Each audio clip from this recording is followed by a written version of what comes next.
Tudo começou quando minha família herdou uma casa de campo que pertencia a um parente distante. A propriedade estava situada em uma área remota, cercada por florestas densas e isolada de qualquer sinal de civilização. Meus pais decidiram que passaríamos algumas semanas lá para reformá-la e decidir o que fazer com o lugar. Eu tinha 22 anos na época, e relutante, concordei em ir junto. A casa era antiga, com móveis que pareciam saídos de um filme de terror.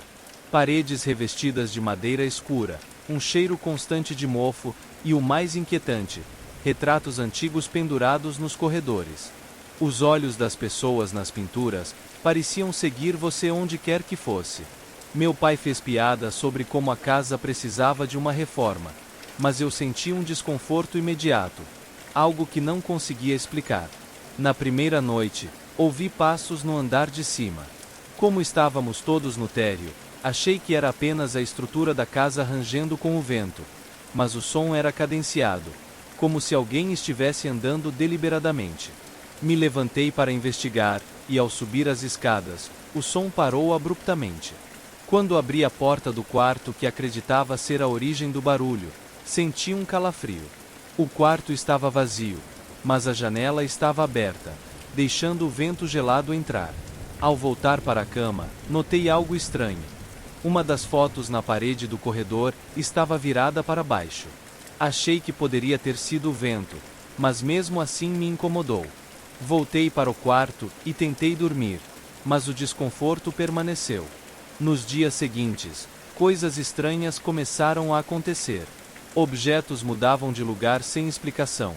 Luzes piscavam mesmo com a eletricidade sendo instável.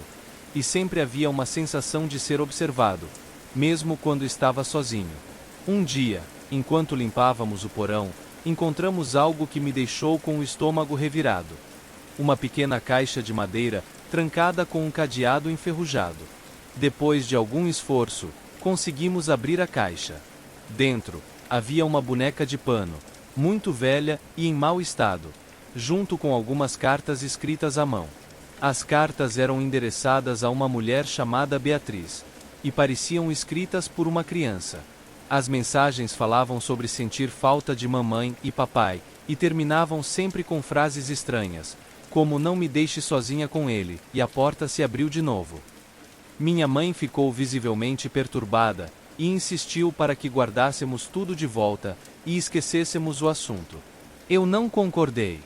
Algo naquela boneca e nas cartas me deixava profundamente inquieto. Naquela noite, decidi dormir com a caixa no meu quarto, como se quisesse entender o que aquilo significava. Não foi uma boa ideia. Acordei no meio da noite com a sensação de alguém sentado ao pé da cama.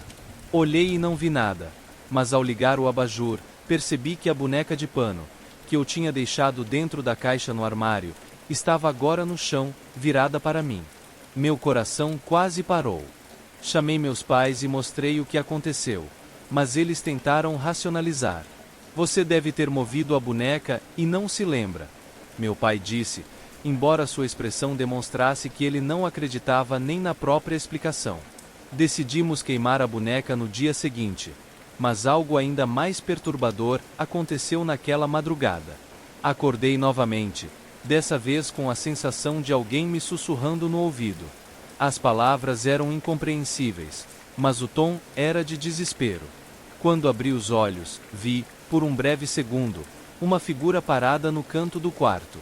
Era alta, com braços desproporcionalmente longos e uma sombra que parecia devorar a luz ao redor. Pisquei, e ela desapareceu. Ao amanhecer, minha mãe acordou gritando. As paredes da cozinha estavam cobertas de marcas de mãos, pequenas e avermelhadas, como se uma criança tivesse corrido pelo local com as mãos sujas de sangue. Meu pai, até então o mais cético de todos, decidiu que precisávamos sair dali imediatamente. Antes de irmos, decidi voltar ao porão para pegar as cartas, achando que talvez pudesse encontrar alguma pista do que estava acontecendo. Ao descer, percebi que o cheiro de mofo estava muito mais forte. Quando acendi a luz, vi que as cartas estavam espalhadas pelo chão, formando um círculo em torno da caixa vazia. Senti uma presença atrás de mim, e por reflexo, me virei. Por um breve momento, vi a mesma figura que estava no meu quarto na noite anterior. Ela não se moveu, mas eu senti que estava sorrindo, apesar de não ter um rosto. Corri para fora da casa sem olhar para trás. Saímos de lá naquele mesmo dia e nunca mais voltamos. Alguns meses depois, soubemos que a casa pegou fogo durante uma tempestade. Não sei se foi coincidência ou algo mais, mas uma parte de mim sente que o lugar finalmente encontrou o destino que merecia. Até hoje, não sei o que exatamente enfrentamos naquela casa, mas o que aconteceu ali mudou minha vida para sempre. Algumas coisas, acho, deveriam permanecer enterradas no passado.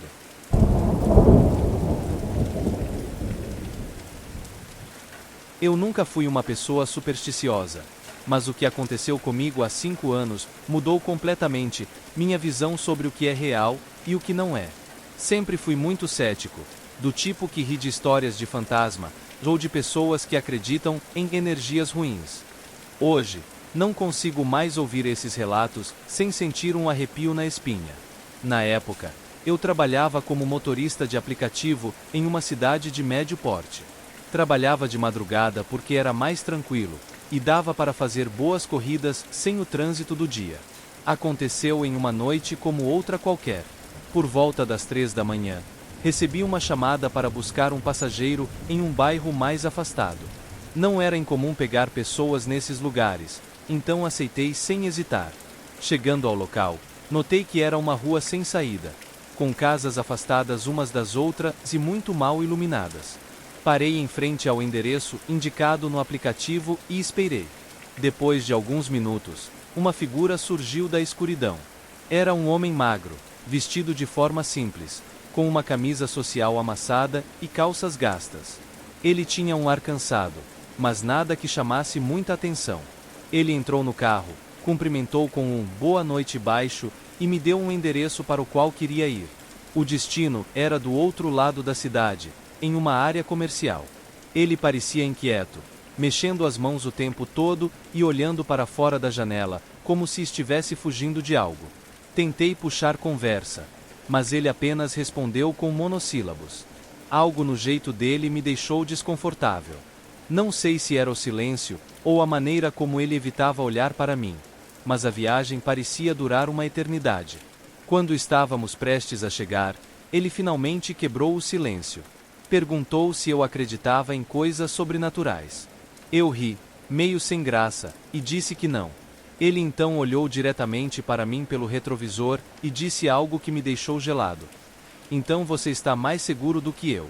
Não soube o que responder, e o clima ficou pesado no carro. Assim que chegamos ao endereço, ele pediu para parar em frente a um prédio antigo, com as luzes apagadas e uma aparência completamente abandonada. Ele desceu sem dizer nada, e quando olhei para trás para perguntar se ele precisava de ajuda, ele já tinha desaparecido na escuridão. Confuso, fiquei ali por alguns segundos, até que decidi ir embora. Mas antes de sair, olhei para o aplicativo para encerrar a corrida e percebi algo estranho. O endereço que ele tinha me dado não batia com o que estava no mapa. O aplicativo mostrava que eu estava a quilômetros de distância do destino original. Senti um calafrio. Verifiquei o histórico da corrida, mas o nome e o perfil do passageiro tinham sumido, como se ele nunca tivesse solicitado o carro. Pensando que poderia ser um problema no aplicativo, decidi deixar para lá e continuei trabalhando. Naquela mesma madrugada, recebi outra chamada, curiosamente para o mesmo bairro onde tinha pegado o homem. Dessa vez, era uma mulher mais velha, com um jeito simpático, que começou a conversar assim que entrou no carro. Em um ponto da conversa, ela comentou sobre como o bairro era tranquilo, mas cheio de histórias estranhas. Perguntei o que ela queria dizer com isso, e ela contou algo que me deixou paralisado. Disse que, há muitos anos, um homem tinha sido encontrado morto naquele bairro, em circunstâncias misteriosas. Ele era conhecido como um vendedor de produtos de porta em porta, que desapareceu após sair para trabalhar. A polícia encontrou seu corpo semanas depois, no mesmo prédio abandonado onde eu tinha deixado meu passageiro. A descrição que ela deu do homem batia exatamente com o meu passageiro daquela noite. A camisa social amassada, o jeito magro e a expressão cansada. Meu coração disparou, mas não contei nada a ela. Apenas terminei a corrida e fui para casa. Desde aquele dia, evito pegar corridas de madrugada, especialmente em bairros afastados. Por mais que eu tente racionalizar o que aconteceu, algo dentro de mim sabe que aquela noite foi diferente. Não sei o que era aquele homem, mas uma coisa é certa. Ele não era como os outros passageiros que já levei.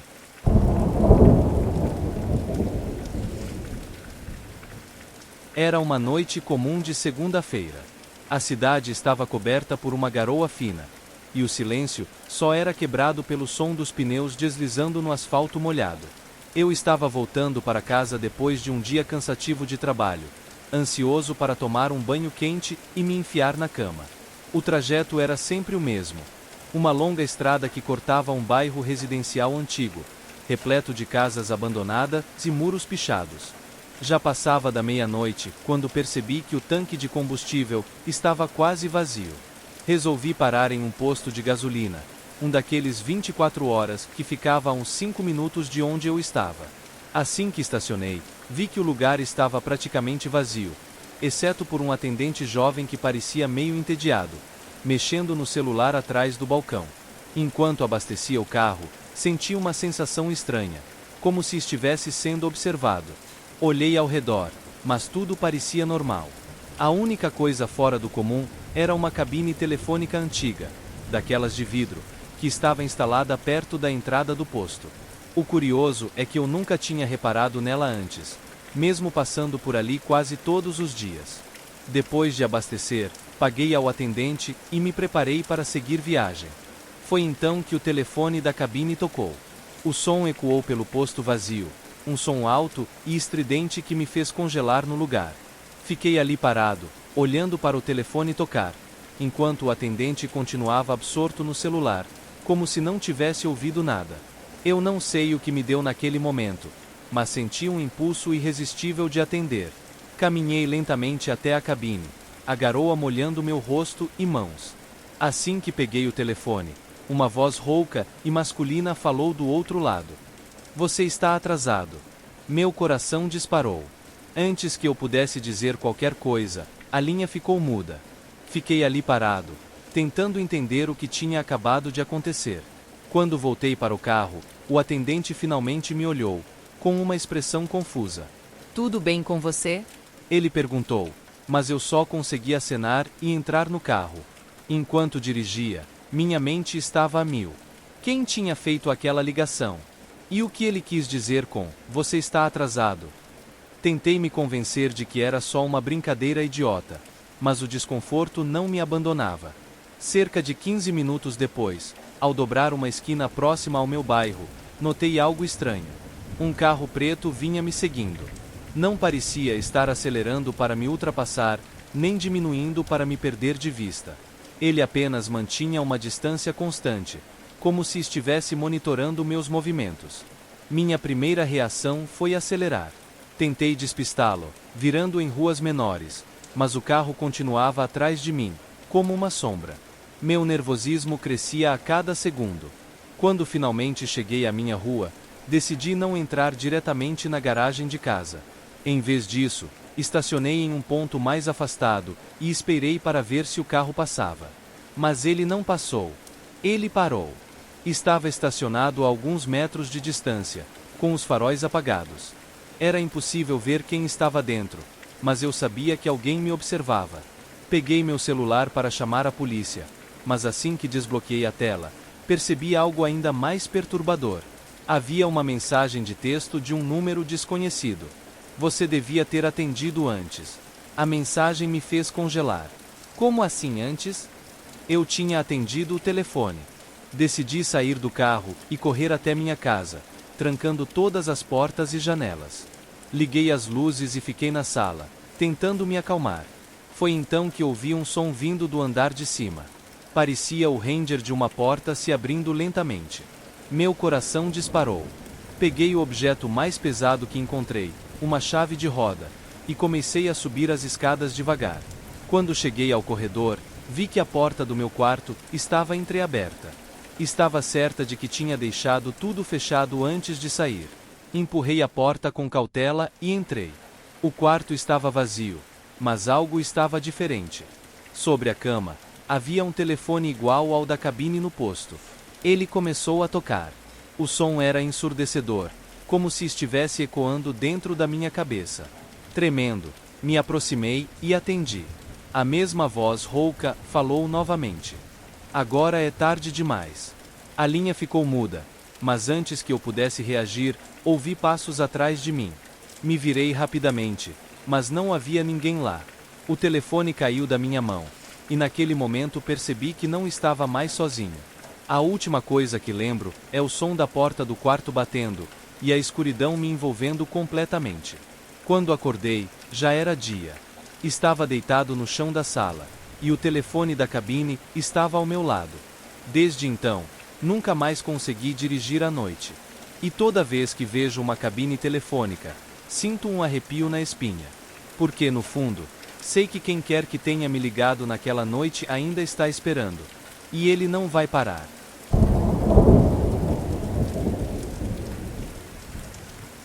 Eu nunca contei essa história para ninguém antes, e sinceramente, nem sei por onde começar. Ainda sinto um peso no peito, só de pensar naquele dia. Foi algo tão estranho, tão absurdo, que até hoje me pergunto se minha mente não pregou uma peça em mim. Mas quanto mais eu tento esquecer, mais os detalhes voltam, vívidos como se tudo tivesse acontecido ontem. Tudo começou em um final de semana comum. Meu amigo Caio me convidou para irmos até a casa de campo da família dele.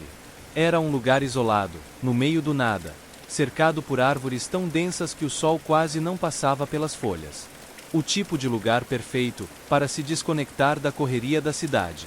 Aceitei de cara, precisava desse descanso. Chegamos lá no fim da tarde de sexta-feira. A casa era enorme, de madeira escura, com janelas grandes que pareciam olhar para dentro da sua alma.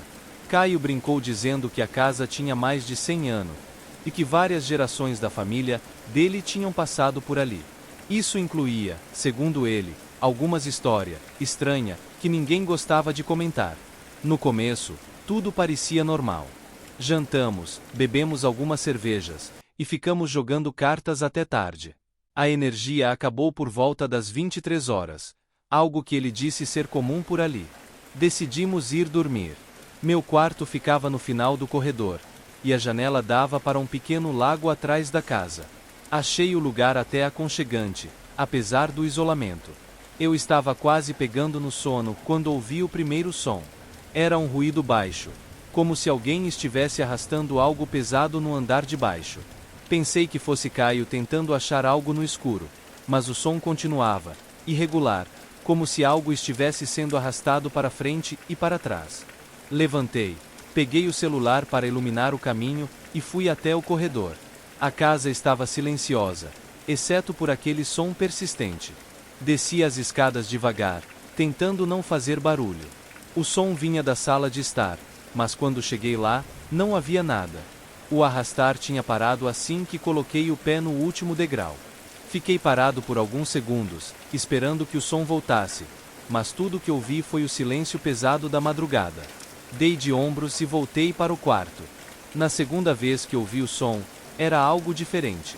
Não era mais o arrastar, mas sim uma batida lenta e ritmada, como se alguém estivesse socando a porta de entrada, mas com uma força quase desumana. Olhei pela janela do quarto, mas não vi nada. Fui até o corredor novamente, e dessa vez Caio também estava lá, com uma expressão assustada. Você também ouviu isso? Ele perguntou. Eu confirmei com a cabeça, e descemos juntos. O som continuava, batidas que faziam o chão vibrar levemente. Quando chegamos à porta, Caio a abriu de uma vez, mas, do lado de fora, não havia absolutamente nada. O silêncio era tão profundo que cheguei a ouvir meu próprio coração batendo. Ele trancou a porta e me disse para ignorar. Essa casa sempre faz barulhos estranhos, ele falou, mas sua expressão dizia outra coisa. Ele estava apavorado. Voltamos para os quartos, mas eu não consegui dormir. Passei o restante da noite olhando para o teto, tentando entender o que estava acontecendo. Foi quando, por volta das 3 horas da manhã, o pior aconteceu. Ouvi passos. Não no andar de baixo, mas dentro do meu quarto. A luz do celular estava fraca, mas o suficiente para revelar que a porta estava entreaberta. Fiquei congelado, ouvindo os passos se aproximarem, até que eles pararam bem ao lado da minha cama. Eu não tinha coragem de virar o rosto, mas senti algo. Um cheiro horrível, como de carne podre, invadiu o quarto. Foi então que ouvi uma respiração pesada, quase como um grunhido. Não sei como consegui, mas num impulso liguei a lanterna do celular e apontei para o lado. Não havia nada ali. A respiração parou, e o cheiro desapareceu tão rápido quanto tinha vindo. Levantei num pulo e corri para o quarto do Caio. Quando abri a porta, encontrei ele de pé, parado no meio do quarto, olhando para a janela com uma expressão vazia. Caio? Chamei, mas ele não respondeu. Quando me aproximei, vi que seus olhos estavam fixos em algo do lado de fora. Olhei também, e meu coração quase parou. No meio do lago, havia uma figura alta e magra, completamente imóvel. Sua pele era branca como papel, e seus olhos brilhavam como faróis. Ficamos ali, olhando para aquilo, até que, de repente, a coisa virou a cabeça em nossa direção. Foi o suficiente para nos tirar do transe. Corremos para o carro e saímos de lá o mais rápido que podíamos. Não olhamos para trás nem por um segundo. Quando finalmente paramos em um posto de gasolina, Caio ainda estava em choque. Desde aquele dia, ele nunca mais falou sobre a casa. Tentamos contar para alguns amigos, mas ninguém acreditou. E eu não os culpo. Às vezes até eu me pergunto se tudo aquilo realmente aconteceu ou se foi algum tipo de pesadelo coletivo. Mas toda vez que fecho os olhos, ainda consigo ver aquela figura no lago, olhando para mim. E sei, no fundo, que ela ainda está lá, esperando.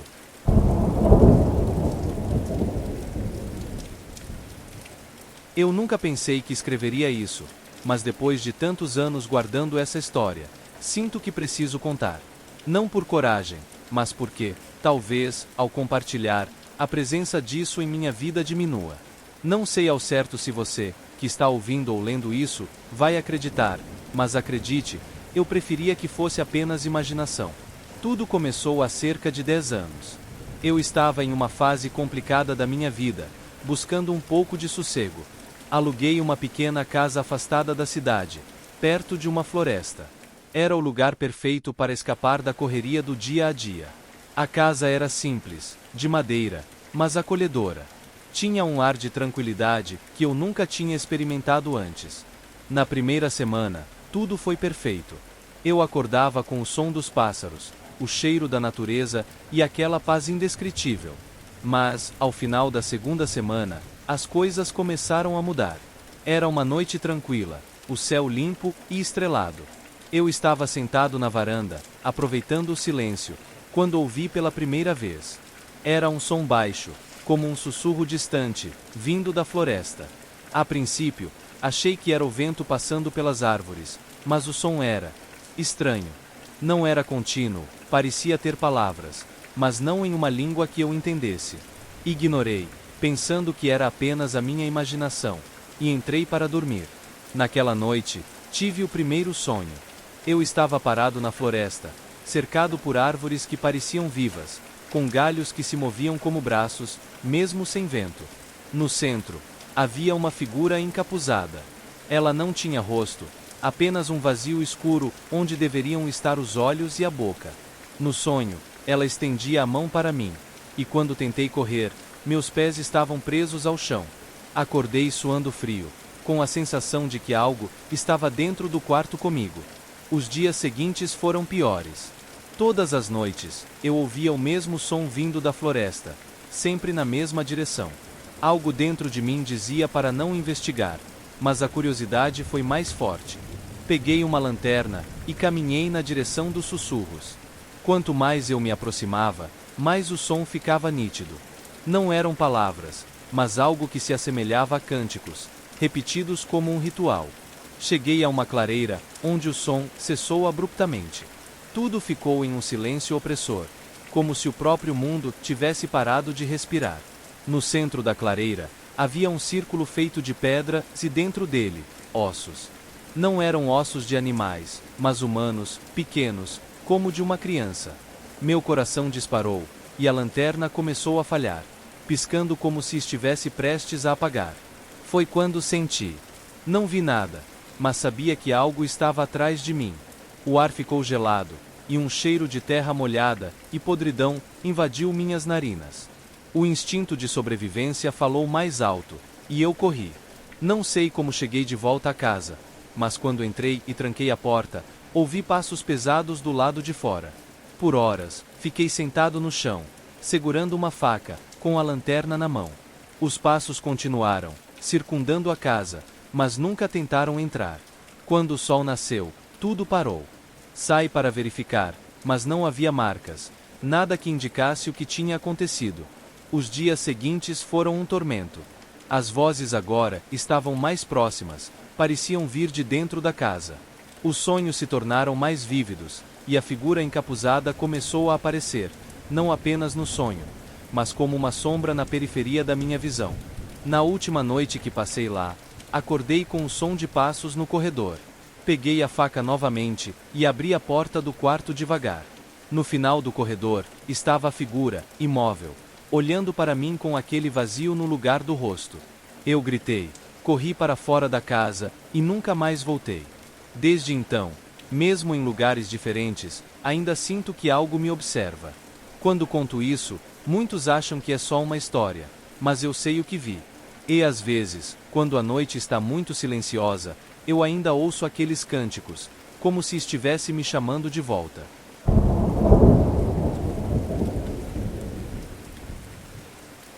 O que aconteceu comigo há alguns anos ainda me faz questionar tudo o que eu achava que sabia sobre o mundo.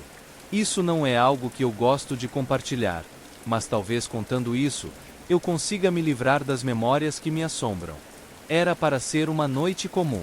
Eu estava voltando de uma viagem de trabalho, dirigindo sozinho por uma estrada secundária que cortava uma área rural.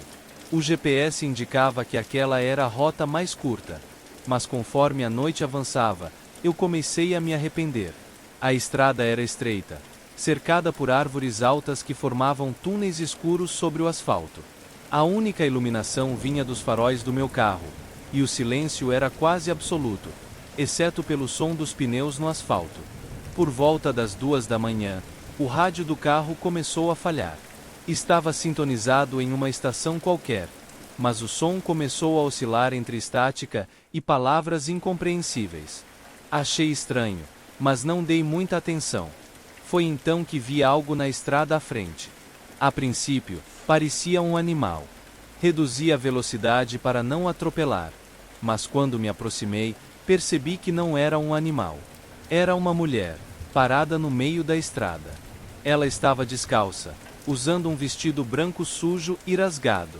O cabelo caía sobre o rosto, e ela parecia tremer, como se estivesse com frio. Parei o carro e abaixei o vidro. Moça, está tudo bem? Precisa de ajuda? Perguntei, mas ela não respondeu. Ela apenas levantou a cabeça lentamente, e foi aí que eu percebi.